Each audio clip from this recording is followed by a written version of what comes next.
네. 예레미야 35장 5절로 10절 말씀을 가지고 BJ 캠프 둘째 날 아침 예배를 통해서 하나님은 지금도 레갑의 자손들을 찾고 계신다. 하나님은 지금도 레갑의 자손들을 찾고 계신다라는 제목으로 하나님 말씀 준비하겠습니다. 오늘 본문은 예레미야에게 하나님께서 말씀하셔서 한 족속을 테스트하신 사건인데요.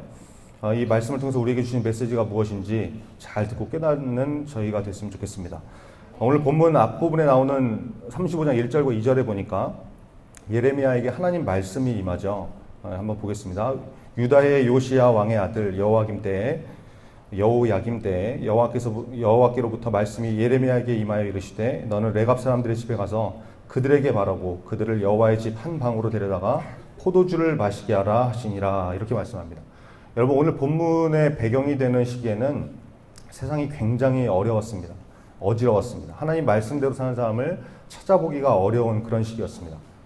마치 지금 우리가 사는 세상과 참 비슷한 상황이죠. 그런 상황에 하나님이 한 가문을 모델로 삼으시기 위해서 이렇게 테스트를 하십니다. 하나님의 성전 중에서 구별된 방에 레갑 족속 사람들을 불러 모아놓고 포도주가 가득 담긴 그릇과 술잔을 놓아두고 한잔 하라고 하는 것입니다. 다른 사람이 아니라 하나님의 선지자가 하나님의 성전에서 구별된 방에서 포도주를 준비해놓고 마셔 이렇게 하는 것이죠. 여러분 중에 혹시 술 마시는 친구 있습니까? 옆 사람 쳐다보지 마시고, 안 그래도 뜨끔하니까. 네. 이 뜨끔한 사람들은 오늘 말씀을 통해서 좀 이렇게 술을 끊게 되는 역사가 있었으면 좋겠습니다.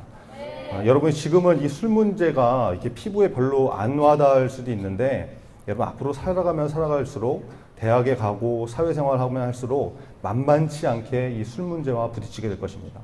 여러분, 대학에 들어가기만 하면 뭐 MT다 환영회다 이래가지고 술 엄청 퍼먹이고 그러잖아요. 그러니까 막 마시다가 죽고 술에 익사하고 그죠? 그러니까 지금부터 이렇게 여러분 개념을 잘 잡아두지 않으면 그런 세상에 휩쓸리지 않기가 쉽지가 않아요. 생각보다 쉽지 않죠. 교회 다니면서도 아주 아무렇지도 않게 술 마시는 사람들 굉장히 많이 있습니다. 여러분, 심지어 교회에서 유초등부, 중고등부 교사하면서도 술 퍼마시고 교회 청년들끼리 이렇게 모여가지고 한잔하고 이걸 또 개념 없게 SNS 같은 데 올라가다가 이제 다 죄송합니다. 다 들통나고 다 이제 그러고 있죠. 예.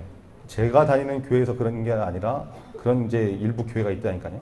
여러분, 예수 믿는 것은 구별되는 것이죠. 세상과 구별되고 하나님의 가치로 인해서 구별되고 말씀으로 구별되는 인생. 그게 예수 믿는 거잖아요. 그죠? 여러분, 술 문제도 결단하셔야 됩니다. 특히 남자들은 회사에서도 그렇지만 군대 같은 곳에서 이 술 문제 때문에 굉장히 고난을 당하는 경우가 많습니다. 지금이야 뭐 구타도 없어지고 막 이랬지만 옛날에는 술 마시지 않으면 막 이렇게 막 때리고 막 이렇게 하는 일도 많이 있었다고 그래요. 저도 여러분 군 생활을 했는데 저는 6년 동안 장교로 군복무를 했습니다. 제가 이래봐도 육군 대위 출신이에요. 네. 제가 군대 갈 때 몇 가지 이렇게 기도를 하고 갔었거든요. 그 중에 이제 술 문제로 인해서 어려움 당하지 않게 해달라고 좀 기도를 했었는데, 소대장으로 처음 부대에 딱 배치를 받으니까 아주 희한한 일이 벌어진 거예요. 제가 간 부대가 연대급 부대였는데, 좀 이렇게 규모가 있는 큰 부대죠. 거기 부대장은 연대장이라고 해서 무궁화 3개, 대령입니다. 제가 간 부대 연대장님이 어떤 분이었냐면, 저희 아버지도 그 군인 장교셨는데, 육사 출신 예비역 대령이시거든요. 근데 아버지가 군 생활하면서 부하로 데리고 있었던 사람들이 되게 많이 있었을 거 아니에요. 그런 사람들 중에 이제 일을 별로 이렇게 잘 못해가지고 아버지한테 맨날 욕먹고 혼나던 사람이 있었는데, 그 사람이 시간이 지나서 대령이 되고 연대장이 되었는데, 하필이면 제가 하고 많은 부대들 중에 그분이 하고 있는 그 연대에 소대장으로 가게 된 거예요. 이게 완전 막장 드라마죠. 야, 이게 무슨 운명의 장난도 아니고 어떻게 이럴 수 있냐. 저는 처음에 엄청 걱정했거든요. 우리 아버지한테 맨날 깨지고 욕먹었던 사람인데 이제 그 분풀이 이제 나한테 다 하겠구나. 나 이제 죽었다. 샌드백 됐다. 이런 별생각 다 들었는데 이제 운명의 날이 다가온 거죠. 연대장님이 새로운 소대장들 다 불러 모아놓고 첫 번째 환영회식을 하는데, 아니나 다를까 연대장님이 직접 이렇게 술잔을 들고 병을 들고 소대장들 다 이렇게 세워가지고 한 잔씩 따라주면서 마시는 시간이 온 거예요. 1명, 2명 술잔을 받아들고 충성을 맹세하면서 원샷을 하는 그런 상황이 됐습니다. 제 차례가 되었습니다. 여러분, 제가 어떻게 했을까요? 여러분, 저는 군대 가기 전에 신학대학교 졸업하고 전도사 하다가 군대 갔거든요. 연대장님이 술을 이렇게 딱 따라주려고 그러는데 제가 그랬죠. 연대장님, 저는 교회 다니는 사람이라 술을 마시지 않습니다. 사이다를 주시면 원샷 하겠습니다. 이렇게 대답을 한 거예요. 여러분은 지금 전혀 감동이 없는 표정으로 앉아있는데 이거 뭘 알아야 감동을 하죠? 예. 여러분 군대 안 가봤으니까 이게 어떤 상황인지 감이 안 오시는 모양인데 여러분 이게 군대에서 있을 수가 없는 일이거든요. 군대에서는 상관이 죽어라 그러면 진짜 죽는 신용이라도 해야 되는 곳인데 이제 갓 소위 다이아몬드 하나 달고 막내 장교 중에 맨 바닥으로 온 애가 무궁화 3개 그 부대장 연대장이 따라주는 술 거부한다는 게 여러분 이게 있을 수가 없는 일이거든요. 연대장은 둘째치고 그 주변에 있던 연대 참모들 다른 장교들이 다 당황해가지고 안절부절 못하고 얘 이거 미친 거 아니냐, 술도 안 마신 놈이 벌써 취했냐, 완전 또라이 왔다, 뭐 이런 표정으로 저를 막 이제 쳐다보기 시작하는 거예요. 분위기가 참 묘해졌죠. 근데 여러분 놀라운데 연대장님이 껄껄 울으시면서 그 아버지의 그 아들이라고 하면서 연대장님이 저희 아버지 얘기를 해주시는 거예요. 유석이 아버님, 선배님도 그러셨다고. 그러면서 그 자리에서 저희 아버지 말씀을 해주시는데, 얘기를 해주시는데, 한 번은 회식 자리에서 사단장님이 술을 따라주는데, 여러분 사단장은 투스타거든요. 아시죠? 예, 별 2개. 우리가 마귀를 뭐라고 부릅니까? 사단이라고 그러잖아요. 사단의 우두머리, 사단장이 술을 따라줬다는 거예요. 근데 저희 아버지가 술 안 마시더라는 거죠. 마실 수 없습니다. 그러면서 분위기가 당연히 험악해졌겠죠. 근데도 마셔라 이러니까 건배하고 술잔을 기울일 때 술을 마시지 않고 옷에다가 부어버린 거예요. 가슴에다 부어버린 거예요. 아들인 저도 처음 듣는 얘기를, 그 레전드 같은 얘기를, 전설 같은 일이 있었다고 연대장님이 참모들, 장교들 앞에서 그 얘기를 하시면서 선배님이 그러신 분이었다. 그러니까 앞으로 강소희에게는 술을 권하지 말아라, 이런 일이 벌어진 거예요. 여러분 저희 아버지가 이런 분이에요. 네. 제가 이런 가문에서 자란 사람입니다. 저를 우습게 보시면 안 됩니다. 연대장님이 우리 아버지를 그렇게 기억하시고 공식 석상에서 그렇게 얘기를 해주셔서 저는 그 부대에서 군생활하면서 술 문제 때문에 어려움 당한 일이 없었던 그런 경험을 했거든요. 여러분 제 군생활 중에 또 놀라운 일이 한 번 더 벌어져요. 소대장 때 있던 부대를 이제 떠나게 됐어요. 대위를 달고 중대장이 돼서 부대 배치를 다시 받았는데 처음에는 강원도 화천으로 소대장으로 갔는데 이번엔 대위 달고 안양 쪽에 있는 부대로 갔거든요. 부대에 가보니까 연대장이 누구였을까요? 또 그분이 거기 와 있는 거예요. 여러분 정말 놀랍죠? 그 연대장님이 그러더라고요. 야 강대위, 넌 어떻게 맨날 연대장 쫓아다니냐, 어떻게 여기까지 따라왔냐, 이런 소리 할 정도로 저도 연대장님도 서로 놀라는 일이 벌어진 거예요. 여러분 군생활하면서 술 문제 때문에 정말 어려움 당하고 정말 괴로운 상황에 놓일 수 있었지만 기도하고 믿음 지켰더니 하나님이 그분의 인도하신 대로 피할 길을 얻게 하시더라고요. 여러분이 믿음 가운데 바로 서 있는 모습에 있으면 하나님이 은혜로 그 일들을 헤쳐가게 하세요. 그리고 그 혜택을 여러분뿐만이 아니라 여러분의 자녀까지, 여러분의 가족까지 누리게 하신다는 것입니다. 여러분의 인생이 잘 되면 좋겠죠? 여러분의 집안이 잘 되면 좋겠죠? 그러면 하나님의 말씀대로 믿음의 결단을 하시고 사시기 바랍니다. 그러면 하나님께서 은혜를 베푸시고 보호하세요. 아멘. 네. 저와 여러분이 하나님 말씀에 담대하게 순종하고 나가는 그런 믿음의 사람 되기를 간절히 바랍니다. 지금 본문에 나오는 레갑 족속 사람들이 포도주 마시라는 상황에 그 고백을 하는 거예요. 여러분 6절 다시 한번 읽어볼까요? 6절 같이 읽겠습니다. 시작. 그들이 이르되 우리는 포도주를 마시지 아니하겠노라. 레갑의 아들 우리 선조 요나답이 우리에게 명령하여 이르기를 너희와 너희 자손은 영원히 포도주를 마시지 말며. 그죠? 지금 레갑 자손들이 지금 뭐라고 그래요? 포도주를 갖다 놓고 마셔 그러는데 우리는 포도주를 마시지 않겠다라고 대답하더라는 거예요. 이유가 뭐였습니까? 레갑의 아들 우리 선조 요나답이 명령을 했다는 거예요. 영원히 포도주를 마시지 말아라. 집안 어른이셨던 요나답이 믿음의 명령을 했다는 것이죠. 여러분 지금 대답하는 이 레갑 자손들하고 선조 요나답의 관계가 뭐 아버지나 할아버지 뻘 이렇게 눈으로 보고 자랄 수 있었던 그런 사람이 아니었어요. 성경학자들에 의하면 최소 250년에서 300년 차이가 나는 그런 사람이었습니다. 그런 선조였어요. 그런 레갑의 아들 요나답이 명령한 것을 고지곧대로 지켜오면서 살아가고 있었다는 거예요. 200년, 300년을. 여러분 이게 얼마나 놀랍고 멋진 일입니까? 그죠? 이게 능력인 것이죠. 눈에 보이는 부모님이 명령하신 것도 아니에요. 얼굴도 모르는 200년, 300년 전의 선조가 너네는 우리 가문은 이렇게 살아야 돼. 술 마시지 마. 이랬다는 거예요. 7절에 나오는 것처럼 집도 짓지 마. 논밭에 씨도 뿌리지 마. 포도원도 소유하지 말고 평생 장막 같은 텐트 같은 데 살아. 이렇게 명령한 것이죠. 그랬더니 이 사람들이 어떻게 했다는 거예요? 8절부터 10절까지 나오는데 다시 한번 읽겠습니다. 8절부터 10절 시작.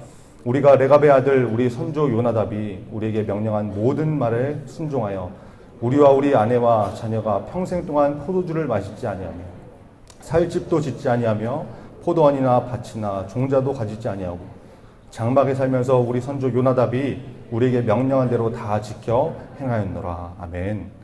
여러분, 모든 말을 순종했다. 명령한 대로 다 지켜 행했다는 것입니다. 하나님께서 왜 레갑 자손들을 불러보아서 이 모델로 삼으려고 하신지 아시겠죠? 이런 사람들이었기 때문에, 이런 믿음의 명문가이기 때문에 하나님께서 기념하시는 거예요. 여러분, 우리는 인생을 살 때 다 안정적으로 살기 원합니다. 그죠? 누가 불안한 가운데 살고 싶겠어요? 여러분, 좋은 대학 가려고 하는 많은 이유가 무엇입니까? 대부분의 이유가 돈 많이 벌고 여유 있고 안정되게 살기 위해서 그런 거잖아요. 사는 집도 가급적이면 뭐 월세나 뭐 전세 이런 거보다는 내 집이었으면 좋겠고, 돈도 없는 것보다는 더 많은 삶을 살았으면 좋겠고, 직장도 안정적이고 여유 있는 곳이 좋지 누가 계약직으로 있고 싶고 월급 적게 주는 곳에 가고 싶겠습니까? 그죠?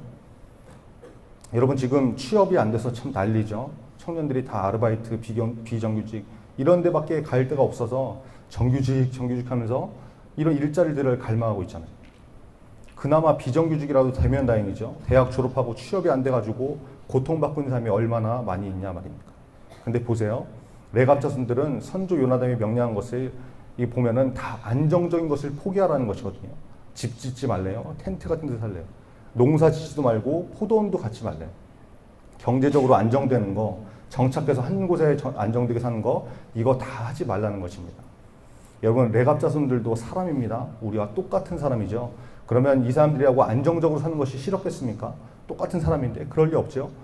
뭐 나는 뭐 불안하게 살 거야, 정착하기 싫어, 비정규직이 좋아, 이러지 않았겠죠. 그런데 이 사람들은 그거 다 포기하고 선조 요나답의 명령을 지키고 그렇게 살았다는 것입니다. 여러분, 어떻습니까? 좀 미련해 보이지 않습니까? 구질구질해 보이기도 하고 왜 저러고 사나 싶은데, 중요한 것은 하나님께서 이것을 귀하게 보시더라는 거예요. 이 사람들을 불러서 믿음의 모델을 삼으시더라는 것입니다.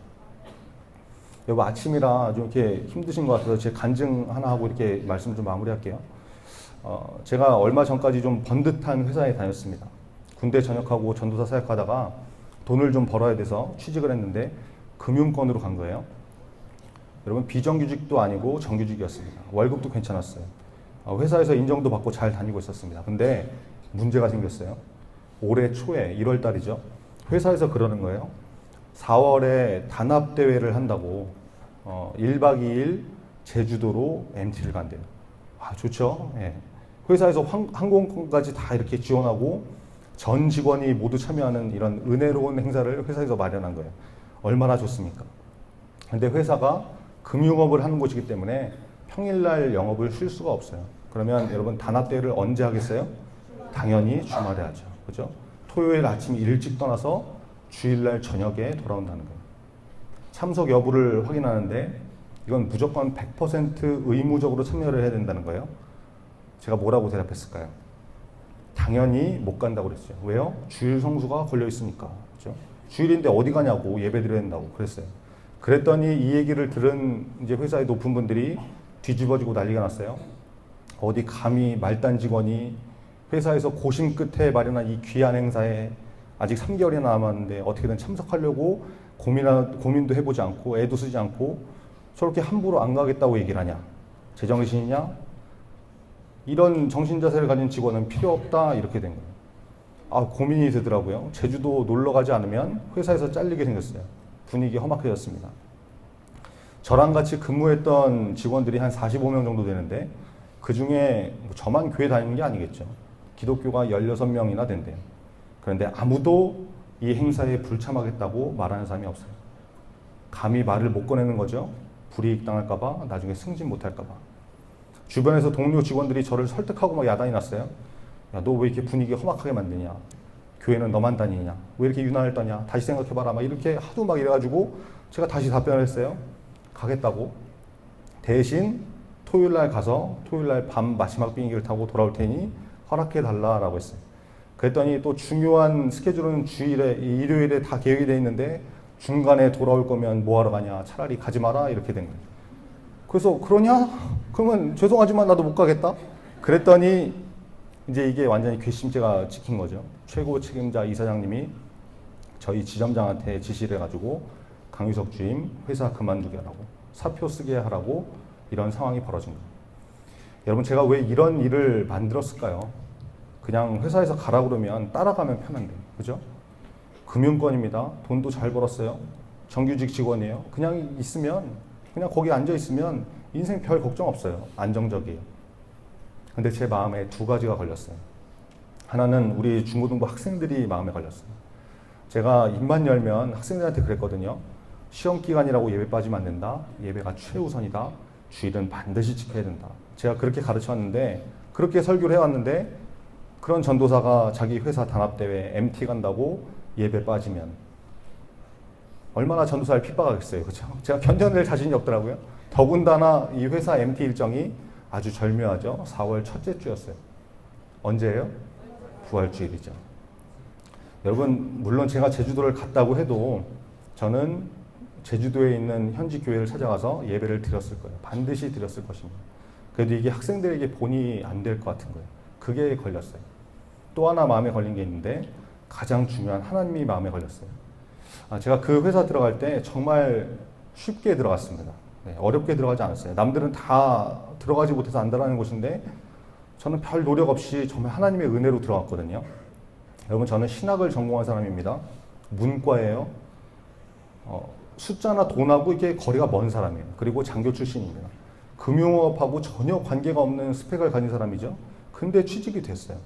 정말 하나님의 은혜라고밖에 설명이 안 되는 거죠. 그렇게 들어가는 회사인데 그 회사 때문에 예배에 방해를 받게 되는 상황이 된 거예요. 고난주간인데 토요일 밤에 술판이 벌어지는 곳에서 장기자랑하고 있어야 되는 그런 상황이 된 거죠. 이럴 때 내가 회사를 택할 것인가, 아니면 하나님을 붙들 것인가, 내가 제주도 가면 하나님이 기뻐하실까, 이 생각을 해보니까 마음이 참 무겁더라고요. 그래서 마음이 결단을 내렸어요. 회사 그만두고 MT 안 가기로 결정을 했어요. 근데 그렇게 결정하고 나니까 다른 사람들은 어떻게 생각할지 이게 참 궁금한 거예요. 그래서 제가 이제 평소에 친하게 지내는 동기 전사님과 목사님들이 있는데 그분들에게 물어봤어요. 상황이 이러이러하다, 어떻게 했으면 좋겠냐. 제가 너무 유난 떠는 건 아닌가 싶어서 다른 분들은 어떻게 생각하나 궁금해지더라고요. 그렇게 물어보니까 저를 걱정하고 고민하는 분들은 쉽게 대답을 못해요. 같이 많이 이렇게 고민을 해주시더라고요. 근데 서울에 이제 어떤 교회에서 부목사 하시는 분이 있었는데, 지금 여기 와 계시나요? 어제 밤에 있었는데 아주 그 질문을 귀찮아하면서 뭘 그런 걸 묻냐고, 답은 이미 네가 다 알고 있지 않냐, 애들 가르치는 전도사가 선택의 여지가 있냐, 고민할 걸 가지고 고민해라, 이러는 거예요. 아주 자기는 부목사 하고 있다고 생각도 안 하고 막말하더라고요. 자기 일 아니라는 거죠. 근데 하여튼 저하고 의견이 같았어요. 또 한 분은 교회에서 받는 사례를 얘기하더니, 전사님 지금 교회에서 사례 받고 계시지 않냐고. 그 사례는 하나님 앞에 받는 거라고. 그거 받는 사람은 아무리 회사 생활을 한다고 해도 거기에 매이면 안 된다고. 교회가 우선이라고 이렇게 얘기를 하는 거예요. 그 얘기를 듣고 제가 한번 계산을 이렇게 해봤어요. 회사 월급이 교회에서 받는 사례의 4배, 5배예요. 여러분, 돈 계산으로 따지면 재고의 여지가 없어요. 그죠? 당연히 회사를 택하는 게 맞아요. 근데 그분은 교회가 우선이래요. 이 참 세상 계산으로는 계산이 안 되는 분들이죠. 더 당황스러운 답변은 저희 아버지의 대답이었어요. 술 5세 부은 레전드 아버지. 상황을 말씀드렸어요. 딱 듣고 하시는 말씀이, 야, 그 회사 안 되겠다. 요즘 그런 데가 어딨냐고. 정리하고 나오라고 그러시는 거예요.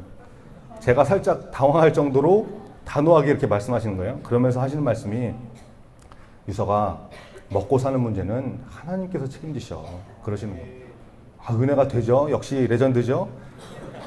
근데 제 마음 한켠에 좀 아쉬운 마음이 들어요. 아버지가, 유서가 회사 그만해라. 먹고 사는 문제는 아버지가 책임져 줄게. 이러시면 저는 뭔가 더 마음이 안심되고 위로가 될 텐데, 그렇게는 말씀 안 하시고 하나님께서 책임진다고 그러니까 이거 뭔가 은혜가 되긴 되는데 이게 뭐지? 막 이런 생각이 들더라고요. 제가 그 주변 분들의 조언을 듣고 마음이 되게 편했어요. 좋았어요. 그런 회사 그만두라고 하는데, 하나님 택하라고 하는데, 그런 말을 해줄 수 있는 분들이 주변에 있다는 게 참 좋더라고요. 여러분은 어떻게 생각하세요? 주일 성수를 위해서 얼마나 애쓰고 계십니까?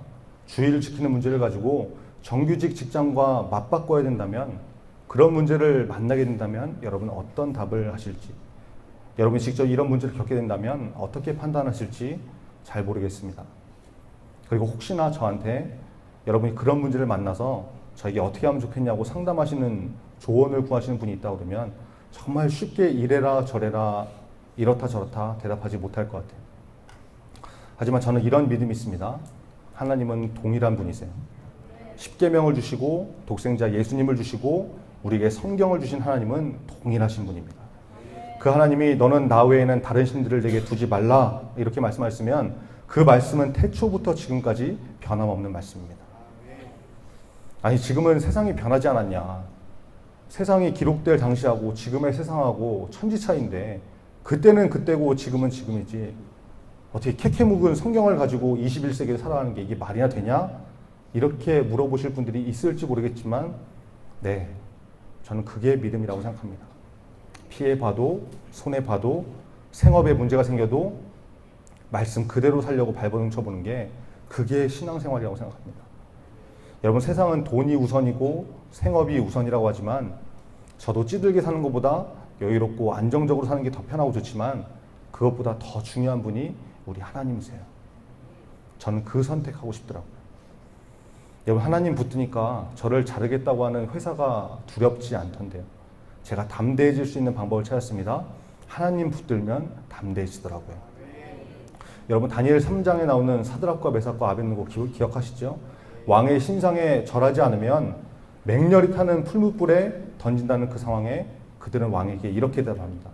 다니엘 3장 16절로 18절 보니까 사드락과 메삭과 아벳느고가 왕에게 대답하여 이르되 느부갓네살이여 우리가 이 일에 대하여 왕에게 대답할 필요가 없나이다. 왕이여 우리가 섬기는 하나님이 계시다면 우리를 맹렬히 타는 풀무불 가운데서 능히 건져내시겠고 왕의 손에서도 건져내시리이다. 그렇게 하지 아니하실지라도 왕이여 우리가 왕의 신들을 섬기지도 아니하고 왕이 세우신 금신상에게 절하지도 아니할 줄을 아옵소서. 아멘. 여러분 이 사람들 생명을 좌우할 수 있는 왕 앞에서, 권력자 앞에서 너네 한 번 더 기회를 줄 테니까 왕의 신상에 절해. 그러면 살고 아니면 죽어. 이러는 왕 앞에서 왕에게 대답할 필요가 없다는 거예요. 담대하게 나가는 것이죠. 사드락과 메삭과 아벳느고는 하나님을 붙든 것입니다. 그러니까 죽음도 두렵지 않은 담대함이 나오더라는 거예요. 여러분 우리가 세상을 살면서 너무 두려움과 걱정이 많은 이유가 무엇입니까? 하나님 붙들지 않아서 그래요. 하나님 믿는다고 하는데 말은 그렇게 하는데 마음은 하나님 믿지 않아요. 내 삶의 주인이 하나님이시라고 말은 하는데 진짜 내 삶의 주인이 하나님이 아니에요. 여전히 내가 주인이에요. 그래서 불안한 것이고 그래서 두려운 거예요. 정말 하나님만 붙들면 두려움마저도 없어지게 되어 있다는 것입니다. 여러분 참 재밌죠? 3월 초에 그렇게 질질 끌다가 3월까지 됐어요. 이제 진짜 회사 그만둬야 되겠다. 근데 이제 나가면 막상 뭐하나 어떡하나 이렇게 고민하고 있었는데 하나님께서 사인을 주세요. 중고등부 청년 선생님을 통해서 아주 생뚱맞게 생각지도 못한 계약직 군무원 채용 소식을 알게 하셨어요. 3월 말에 1차 서류 전형이 있고 그게 합격되면 4월 초에 2차 면접이 있어요. 그거 최종 합격되면 5월 달부터 출근하는 거예요. 이게 참 아다리가 맞죠? 절묘해요. 제가 그 소식을 딱 듣는데 웃음이 나오더라고요. 재밌던데요. 그리고 깨달아지던데요. 아, 하나님께서 길을 여시면 얼마든지 길이 열리겠구나. 서류 접수했습니다.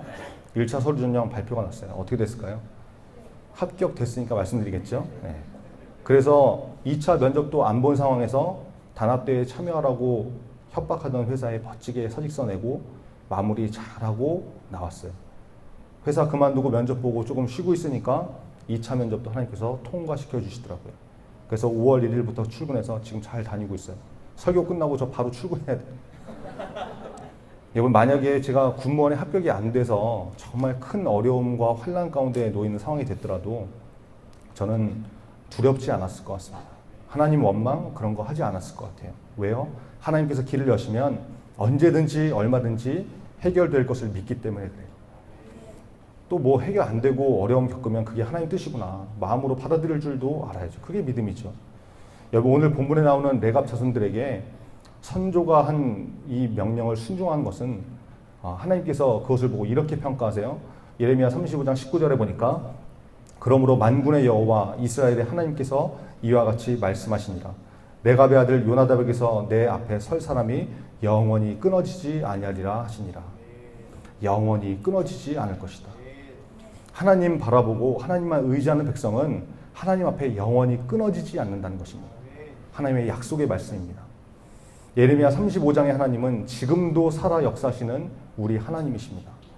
하나님이 레갑의 자손들을 찾으셨던 분이라 그러면 지금도 이 세상 가운데서 레갑 족속 같은 믿음의 사람, 믿음의 가문을 찾으실 줄 믿습니다.